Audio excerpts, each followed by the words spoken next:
much. We now recognize Mr. Thompson from Pennsylvania. You're recognized for 5 minutes. Well, Chairman, thank you very much. I think, just a context for this, thank you for this hearing.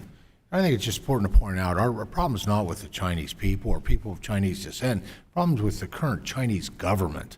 So, let's focus where the problem is. I believe in root cause analysis, and it's the Chinese government. It's not the Chinese people or Chinese Americans or anything like that.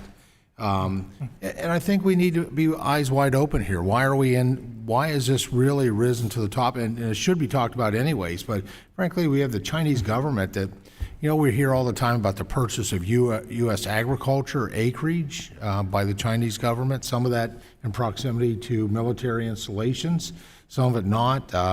Spying both in and over the United States has been in the headlines.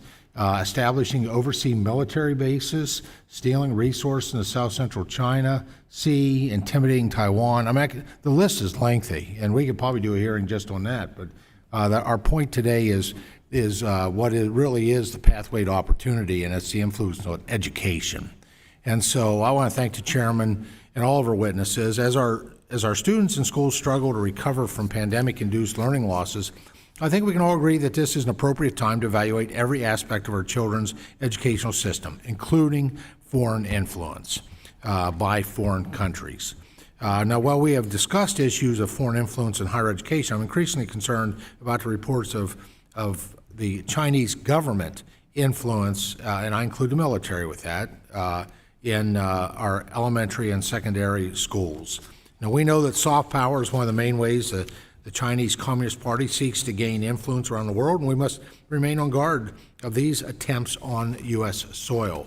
They don't do it in a vacuum. There's a short list I shared with you, among other things, that China is very aggressive right now, and probably has been, and we just haven't been paying as close attention in the past. Mr. Gonzalez, in your many years of working around the world, can you tell us a bit more about where you've seen the CCP use so-called soft power to gain influence over local communities and other countries? I think that's important under the premise that the best predictor of future performance is past performance. And how does this usually play out? Thank you, Representative Thompson. When we speak about Chinese soft power, we have to be very clear about what we mean. There are people all over the world that wear New York Yankees caps and blue jeans. We're very appealing as a society in a way that China is not. Nobody wears China, we all wear Chinese apparel, but China doesn't have the kind of appeal that we have. What China does, for example, is with Hollywood here in this country. They have invested heavily in Hollywood studios, and what they say to the studios, if you want, it has the second largest box office in the world after we do. If you want to show this movie in China, you have to let us look at the script. We have to be involved from the very beginning. Sometimes Hollywood studios have made two versions of a movie, one to be shown in China, one to be shown here. Or they have just really cut back on any criticism of China. Richard Gere, who was a top box office hit in the 90s, all of a sudden disappeared. Why did he disappear? Because he was best friends with the Dalai Lama. And China sent very clearly the message, if you use Richard Gere in any of your movies, you're not going to be able to show any of them here. So that is the kind of thing China does all over the world. It also, for example, buys radio stations in Australia, here in the US, in many other countries. You're not aware that you're listening to Chinese propaganda, that you're not going to hear anything about the Uyghur genocide. You're not going to hear anything about how China violated its word that it gave the world, that it was going to respect the rights of Hong Kong citizens, and it has done nothing of the sort.